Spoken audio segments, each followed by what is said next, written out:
What's up, B Squad? It is your boy JB, and I am here today with a brand new review for The Real Housewives of Atlanta, you guys. Season 15, episode 11, you guys. This episode is titled Makeups, Slip-Ups, and Cover-Ups, you guys.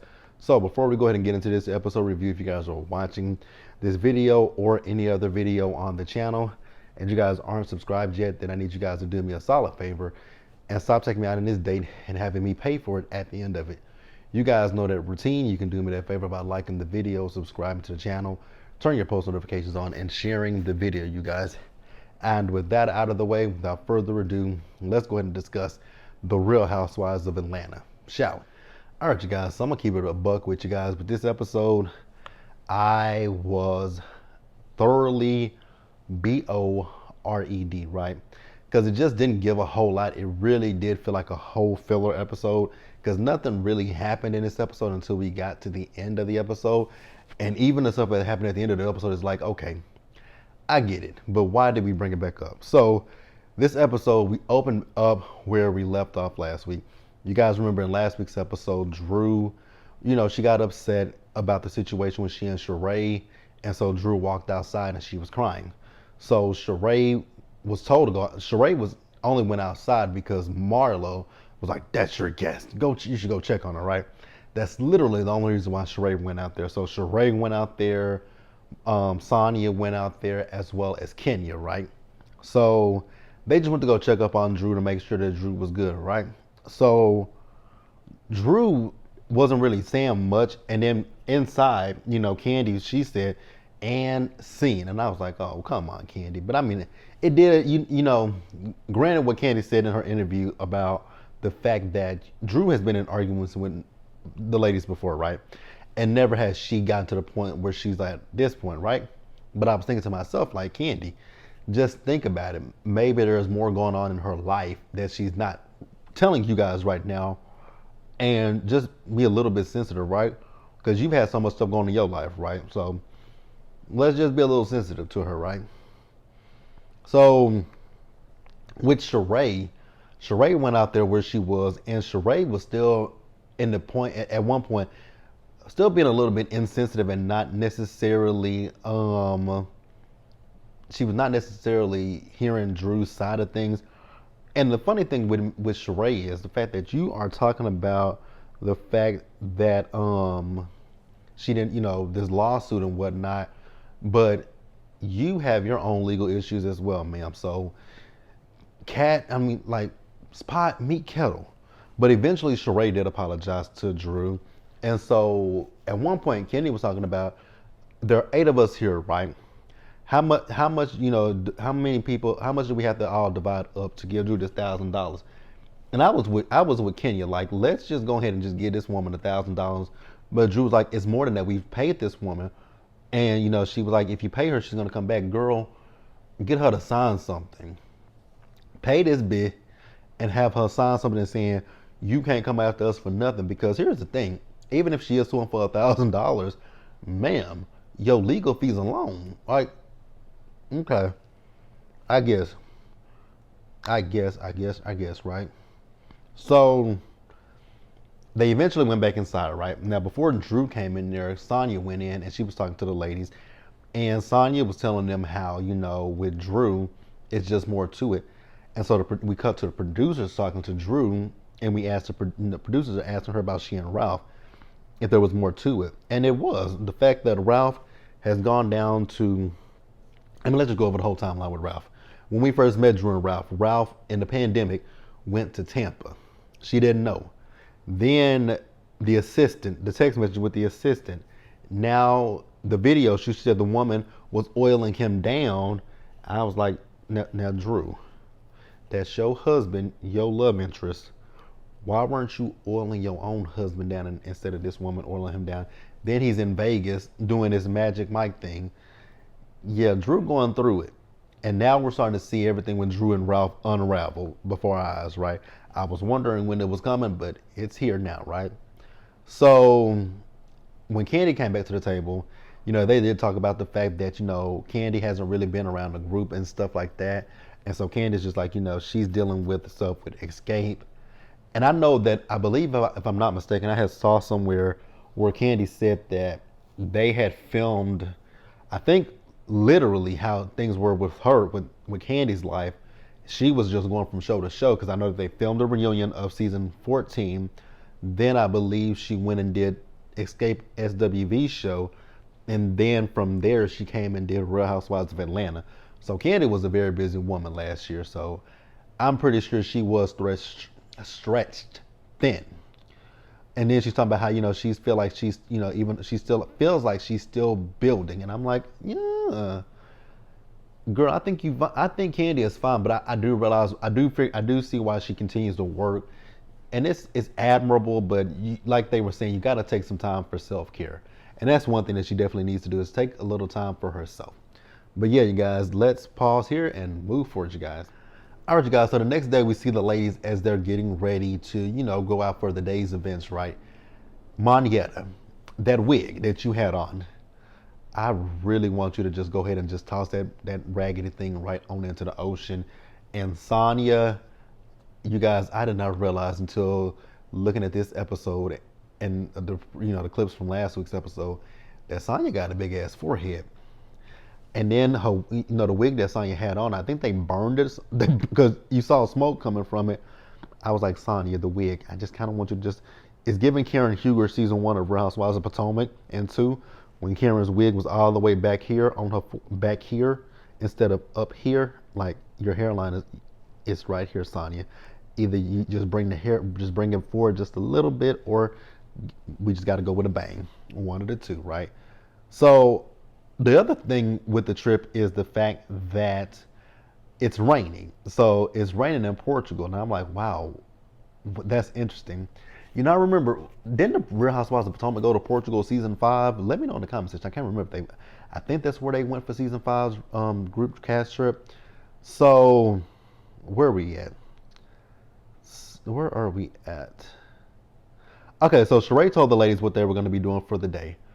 What they did for that day was boring as hell. Like, I mean, I get it, it's raining, but I just didn't understand this. They went to the market, they went to dinner, and then they went back to Sheree's room and had a slumber party. But we'll talk about all of that. So as Candy was the first one of the first ones down, and Candy had some food in her hand. I was like, if there is one thing to know about Candy, baby, Candy's gonna have her some food, and I ain't mad at that, right? So everyone was ready with the exception of Kenya. So Kenya was. Here's the thing. When I will say about Kenya, when it comes to when Kenya's hosting a trip, she wants all the ladies to be on time. But when it's other ladies' trips, she don't be on time, and that's one of my biggest pet peeves, right? Because I think Sheree told them what time to be ready. She even called Kenya at one point, and Kenya didn't answer the phone. And then Kenya came downstairs, and when Kenya came downstairs, poor Kenya. I mean, she couldn't get out. She didn't realize how to get out the door at one point. Then she went to the sliding doors. Now I did notice that at one. Now see, here's a good interesting question, because at one point I noticed that they had one of those wet floor signs, and it looked like a banana. But then I didn't see it anymore because it was, like I said, it was raining. So when Kenya came outside the door, her slippers that she had on, she slipped and fell on her butt. I was like, oh, Jesus, I know that had to hurt. I know that hurt because I've done it once before. I did it. I fell because what happened is my chair, one of my old jobs when I used to work for Hertz, right? We would sit down, and what happened is the chair, it had just slid from all the way behind me, and I didn't know it, and nobody was in there with. Actually, yes, it was. My boss at the time, he came around the corner as I went to go sit down, and when I went to go sit down, boom, fell on the ground, and my ass. I was like, okay. I was like, damn, that hurt. But then a few days later, that's when I started. I couldn't. The next morning, actually 2 days later, I couldn't get. When I got up out of bed, I was like, oh, my back hurts so badly, and I couldn't sit down. I was like, oh, this is a pain that I've never felt before. So they were like, you got to go, because I couldn't sit. I couldn't sit in the car. I couldn't do anything. Like when I went home, when I went to go leave for work, I had to, sit like this because I couldn't. My butt couldn't touch the ground. So I went to the emergency room and they said, you broke your tailbone. I was like, say what now? And they were like, I'm like, that hurts like that? They were like, yep. So when Kenya fell, I was like, oh, I wonder if it was her tailbone because the way she was in pain. I'm like, that's got to be tailbone. So Courtney, ma'am, will you please go somewhere and go to hell? Because she's trying to say that that was Kenya's karma when she fell. I was like, ma'am, granted you gave Kenya a run for her money when you was going at her, but ma'am, it ain't that deep to say that was her karma. Shut up. Shut the up. So then we see the ladies as they went to the market because Kenya went to the hospital and Candy went with her, and then they went to the market, and I was like, why are we going to the market? Like I was sitting there so puzzled and so confused why they went to the market. They didn't buy nothing from the market, so I was just like, this was just a pointless trip. Is it because it's raining that y'all went to the market? Because you can go to the market in Atlanta. What's the purpose of going to the market? I just didn't understand that, right? But let's pause here and move forward, you guys. All right, you guys. So after they left the market, we saw the ladies as they went to dinner or to lunch, whatever. And they were talking, and so Marlo had showed them a picture of her new guy, right? Whatever his name is, I forgot what his name is. And they were talking about the fact that Kenya called him a tender date, right? Why do we care? If this man is like, I know for years the running gag has been that Kenya pays men to come on the show, right? I get that. But then also the running gag is that Marlo's a whore and that Marlo sleeps with men, sleeps with men for bags, for houses, for money, for everything, right? Y'all call her a whore. Y'all don't think that maybe this man might like her? Although I know I've said that it does give a little bit of clout, just a little bit. But yeah, it wasn't that deep, right? So then Manietta. I do like Manietta, you guys, and I don't want nobody to think I don't like Manietta. But when Manietta was doing a little bit too much for me, right? Because she was sitting there talking about Kenya, and she was defending. She was talking about Kenya and Roy, right? And the fact that when it came down to Marlo mentioning Roy, that she basically saying she shouldn't have did that, right? But you guys know I don't typically defend Marlo, but in Marlo's defense, Marlo said nothing negative about Roy. When Roy called Kenya, which everybody has said it's very convenient when he calls her, right? But when Roy called Kenya, Kenya flipped her phone around, and Marlo said, "Oh, that's Roy," and that's all she said. Like she said, "That's Roy." Nothing less, nothing more. Now she did go to her DMs, right? And I mean, Kenya went to her DMs about Martell. The difference between Roy and Martell is that we know how Martell operates, and that Martell is a piece of crap, right? So I didn't, but it wasn't that big of a deal, right? So then they also mentioned the fact that Candy had said something, when she had said about Drew and Scene. I was like, so we throwing Candy under the bus now? Like, what the hell? So then Sheree, she brought up the situation with Marlo and Drew, and Marlo apologized to Drew for yelling in her face, screaming "fuck" in her face, right? So I guess they're gonna move forward. So that was the end of that, and let's pause here, you guys, and move forward and wrap up the episode. All right, you guys. So the ladies after that, they went to like a pottery place where they went somewhere where they could make pottery. It was boring as hell seeing them make that pottery because the pottery was all ugly. But they had a good time. Actually, I will say, seeing the ladies have a good time with each other, I like that, right? That's not boring. I just didn't want to see this. I just didn't want to sit there and watch them make pottery. But okay, it was fine. They got along. Here's a funny thing: Sheree and Marlo, and I think Sonya. I could be wrong about Sonya, but I know for sure it was Marlo and it was Sheree trying to say that without Kenya and Candy there, the women get along very well. There's no drama. But I'm like, Marlo, you cause drama with Kenya and you cause drama with Candy, so you're the common denominator in that situation as well, right? Um, So they leave there. Now there was a scene where, and I actually when I saw that clip of it for this week's episode, and when they were showing the clips for what was coming up on the episode, when you saw Sonya and Marietta getting into it, I was like, they're that's facetious. They're not really getting into it, and they weren't. They were just having fun because they said and scene, right? So the ladies had a slumber party and they went back to Sheree's room. And so Drew brought up the comment to Candy, and Candy said, "Yeah, I said and scene." And they had a little bit. They had some words, not bad words, but eventually Candy said, "Well, I apologize, right?"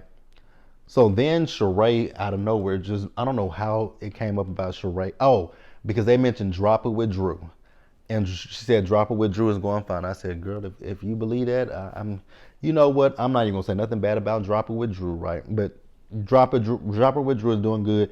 Then Sheree brought up them not buying anything from She by Sheree. So Sonya went to the website, right? When Sonya went to the website to try to put something in the cart, she couldn't put it in the cart. Like, and Sheree was like, they act like they've never been on a website. Girl, if your website don't work, your website don't work. Like, I would just, when it comes to Sheree has to keep up the front and the facade because she can't just be real and 100% honest with anybody about anything. And that's what's bothersome for me when it comes to Sheree, right? So production eventually left, right? And then when production left, the ladies, you saw the camera from the ladies recording. And I don't know why, but someone brought up Bolo. And you guys remember, Bolo is season 13 of The Real Housewives of Atlanta. I thought we let that go after the reunion was over with, but nope. Someone has decided to bring up Bolo Gate. I was like, oh my God. For the love of God, why? So somebody brings up the fact that LaToya and Drew kissed. Drew says that she and LaToya didn't kiss. Candy says that Drew and LaToya absolutely kissed and she saw it. I was like, oh my God, why do we care? Why do we care if Drew and LaToya kissed? Like, it's not that big of a deal. If they kissed, they kissed. If they didn't kiss, they didn't kiss. But I thought all the ladies were supposedly drunk that night and didn't remember very much from that night. Because here's the thing. Nobody ever mentioned, now they did say that LaToya mentioned it at the reunion, right? But we've gone from season 13, 14, and now 15, right? Even through season 13, the only thing that Marlo and Kenya talked about that whole entire season after it happened was who slept with Bolo.